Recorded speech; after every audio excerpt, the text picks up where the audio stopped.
Dischi luminosi che si accendono in rapida sequenza con colori diversi da schiacciare per rafforzare reattività e coordinazione, sensori per misurare il livello di stress o al contrario la capacità di rilassamento, software informatici per valutare ed eventualmente correggere la postura e i movimenti, tecniche e strumentazioni insomma messe a punto per l'allenamento degli atleti professionisti, ma che possono essere applicate anche ad operai e impiegati di un'azienda per prevenire infortuni sul lavoro e malattie professionali. È l'idea alla base del progetto pilota avviato da Unisef, società di formazione e servizi degli industriali trevigiani e pordenonesi.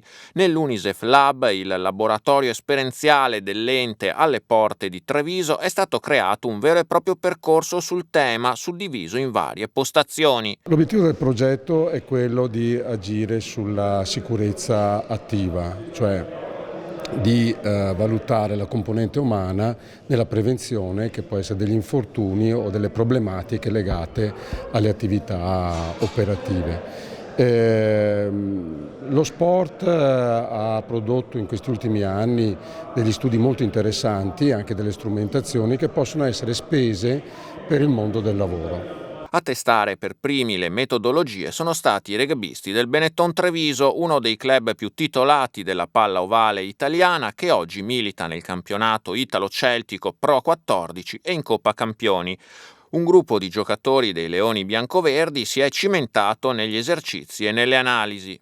È molto interessante, questa struttura qua per prevenzione degli infortuni eccetera, è molto bello. Abbiamo fatto degli esercizi lì, un po' di reazione con le piastre, adesso un po' di equilibrio. Sì, è diverso, però è anche molto interessante, è qualcosa che si potrebbe anche fare nel rugby. Molto interessante attivare anche un po' il cervello eccetera in modi diversi, non soltanto in campo ma anche in altri ambienti, e mi sa che sì, i ragazzi si stanno divertendo. Sì, sicuramente di grande aiuto, sicuramente aiuta noi, però può anche aiutare i lavoratori ed è fatto apposta per i lavoratori questo, quindi sì, per noi è veramente un bel esperimento e speriamo che possa usarlo tantissimi lavoratori attorno all'Italia. Ora, infatti, come ricorda anche Sabrina Carraro, presidente di Unisef, il percorso è a disposizione delle imprese e dei loro dipendenti.